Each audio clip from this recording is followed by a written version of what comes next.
Today we're doing a tutorial on budgets and explaining how a budget is the foundation for your personal financial strategy. So if you're interested in understanding budgets, personal finance, and financial growth, then stick around. I think this video will be very beneficial. Hi, my name is Matthew, and this channel is all about having a growth mindset. Growing as a person to succeed in your career, growing in your career to earn more income, and growing your money by making good financial decisions. So if you're interested in long-term growth and the success that comes with it, then subscribe to the channel so you don't miss any of my weekly videos. With that out of the way, let's get into today's video.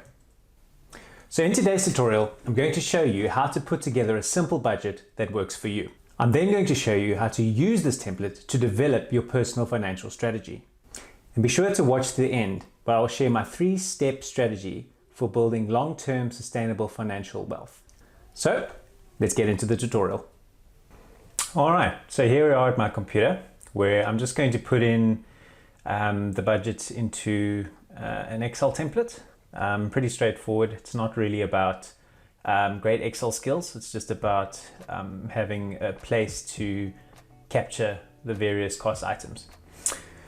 So the way that I've constructed this is quite straightforward. So just to understand what we're spending on a monthly basis, I've just used totally hypothetical numbers. And broken down the different cost items into categories. So first of all costs incurred related to your home. So this would be like your monthly mortgage payment, also referred to as a bond payment, or your rent. Municipal rates, levies, electricity, so any costs that are basically directly linked to occupying a residence, we put here. Then you've got your costs that I classify under the category of risk. So this is in the event that things happen to you or things happen. So your life insurance, car and home insurance, private health insurance.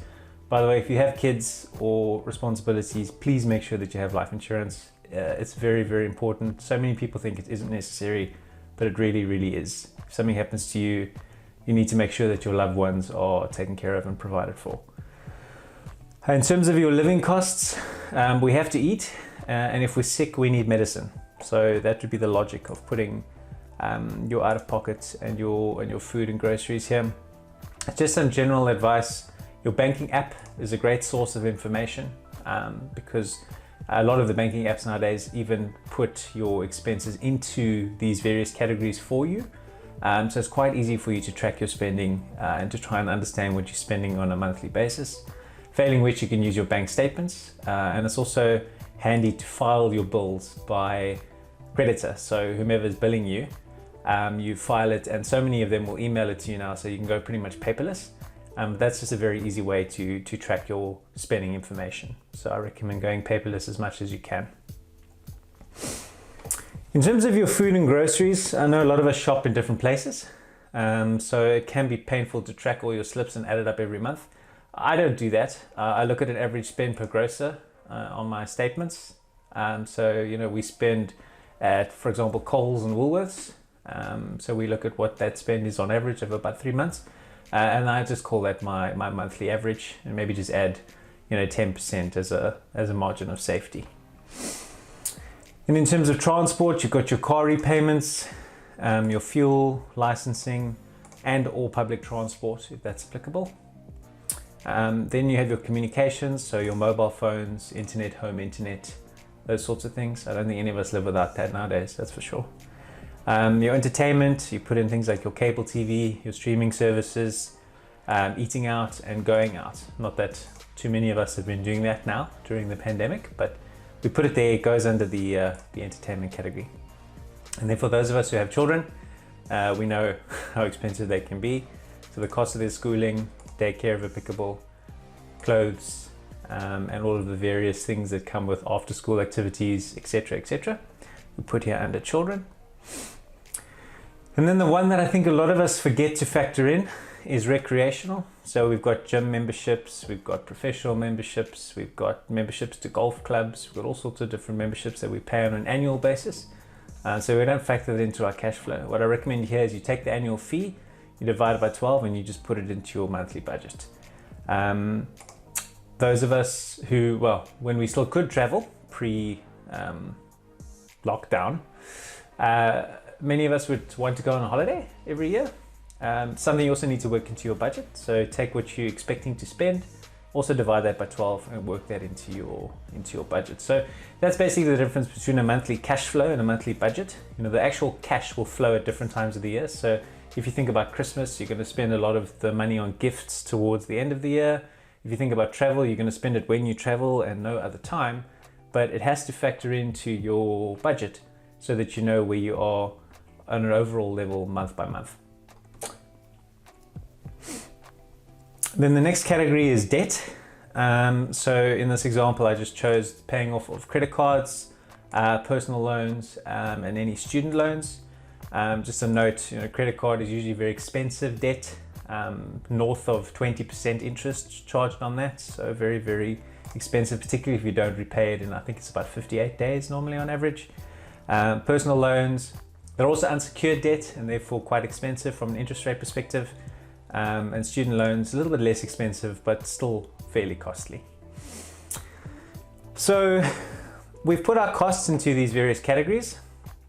What is the significance of this? Well, if we've got it right, we've managed to tally up. I'll just put this in bold as well, because I'm just very, very anal about all of things looking the same. We've got what I would call our core cost base. Okay, so your monthly expenses each and every month at a minimum. And what that also equates to is your minimum monthly income requirement. So you need to be able to cover all of your core expenses as well as any debt servicing and repayment requirements that you might have. Now, my advice for calculating your minimum monthly income required is to use your net salary, but to exclude your bonus. So don't take your bonus as a given.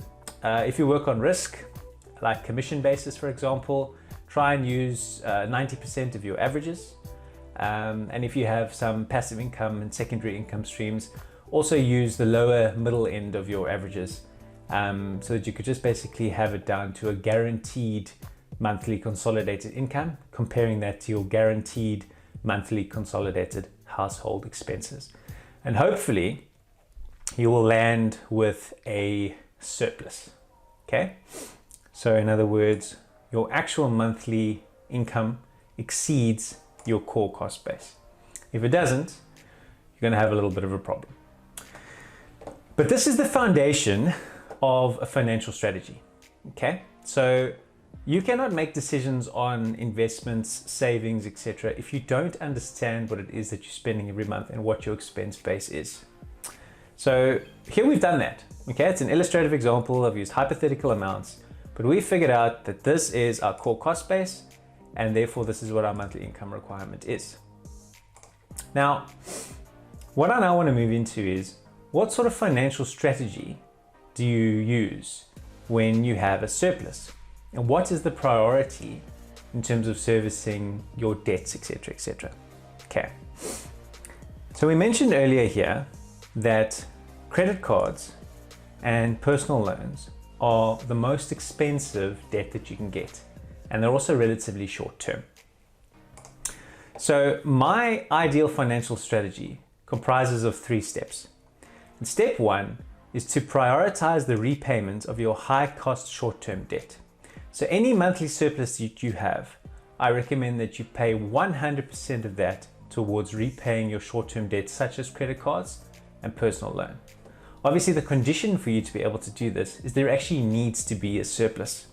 If you don't have a surplus, then you either need to generate more income through side hustles or passive income or something along those lines, or you need to reduce your costs.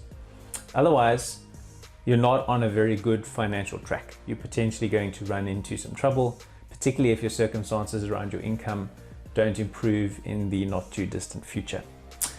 So assuming you do have a surplus, this is my advice on how the surplus is to be employed. So by priority.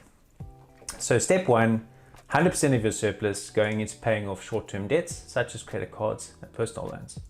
Step 2, you start to pay in more than the minimum installment on your medium-term debts, such as car repayments and student loans. The condition of this, though, is that all of your short-term debt is now gone. Zero, nada, nothing left. Okay? Then you can start to chew off your student loans and your car loans. Once you've done that, we can now move into step 3, which is you pay in additionally on your long-term debts such as a mortgage, and you can start to then split your surplus over the servicing of long-term debt. You can then start to put additional money away towards your retirement, which is very, very important. So some employers don't pay a retirement annuity towards you. It's something that you need to do yourself. But even so, it'll usually be a minimum percentage of something like 9%. And you will find that you probably need substantially more, probably closer to 18 to 25%, depending on your age, every year of your annual earnings to provide for your retirement so that you have enough money when you retire. So therefore, it's wise for you to top up your retirement savings, or basically putting money away for future you into something that is very low risk and very long term, such as an annuity, pension fund, provident fund, or superannuation. So here with step 3, the conditions are that all your short-term and medium-term debt is settled. So your cars are paid off, your student loans are done, you've got no credit card debt. Now what you're doing with this surplus is you're trying to pay off your mortgage, you're putting some money towards your retirement, and you're also putting some towards your savings and investments, okay? Because this is the type of financial strategy that everybody would ideally like to have. They'd like to have an element where they're servicing their debt, but they'd also like to have an element where they can save money and invest money. So, as I mentioned before, if you don't have a surplus, this doesn't work. But also, if you don't have a mortgage, then you'll basically, in step 3, start to just split your savings or your surplus between your provision for retirement and your savings and investments. And the portion that you chuck towards your provision for retirement will probably depend on the tax breaks that you can achieve in your specific country based on the rules that are there. But generally, there's about a tax break for something close to about 28 to 30% of your annual earnings that you can achieve if you top up your retirement annuity or your superannuation or your pension or whatever it is that's applicable in your country. All right, so using our original example, let's assume that this individual's household and their costs, we compared their core cost base and we determined that their income was $400 more than their cost base. Okay, so let's say they've got a surplus of $400. How would we implement our 3-step plan with a $400 surplus? Well, this is what we'll show you right here. So in step 1, we said that the full surplus goes towards servicing short-term debt, such as the repayments of credit cards. Okay, so under step 1, we're going to pay $400 a month and we're going to try and get rid of our credit card. Okay, now we can move on to step 2, where we've paid off our credit card. And now we start to see what happens and the power of this. So here is the credit card and here is the personal loan. So every month, $750 is of my core cost base is going towards these 2 debts. Okay. When we get rid of those, suddenly our surplus jumps. It jumps from the $400 that we have to the $400 plus the $750 that we were paying towards our personal loan and our credit card. So now we've got a surplus of $1,150. Okay. And what we said we need to do is we need to take 85% of that and we need to put it towards medium-term debt, so paying off of student loans and paying off of cars. Okay. And the other 15% can now go towards our retirement. Remember, in scenario 1, nothing was going towards our medium-term debt and nothing was going towards our retirement because we needed to squash this very, very expensive short-term debt. Now that we've squashed that very, very expensive short-term debt, we've unlocked an additional $700 a month that we can now employ towards paying off our medium-term debt and growing our retirement. This then gets even more brilliant when you manage to pay off your cars and pay off your student loans, because your student loan plus your car repayments, I'll just find it here in a seckie under transport, was an additional $850 a month. So now your surplus is going to grow even more. Where it started at $400 before you had serviced any of this debt, your surplus is now $2,000. So as a percentage, what's going towards retirement has stayed the same. But as a dollar value, you're now putting the same amount of money that was your original surplus, you are now putting into your future self. In other words, your retirement. Okay. On top of this, you are now paying off your mortgage sooner because you are able to put, I think I made 60% just to illustrate the example, but you're able to put 60% of this surplus into your mortgage. So what would have maybe been a 20, 25-year mortgage, you're now going to pay it off in 12, 13, 14 years. And when you get to that point in time, then you're not even going to have the cost of your mortgage anymore going off of your monthly expenses. Then you can invest even further. So I think you get the idea of how powerful prioritizing the settlement of your debt can be from a financial strategy and financial planning perspective. So here we see that $400, which was our original surplus, is going towards savings and investments. So we want to get into real estate. We want to start buying shares. We want to start saving money. $400 is going towards your future self to secure your future and your retirement and your long-term security for your family and yourself. And $1,200 is going towards paying off your house.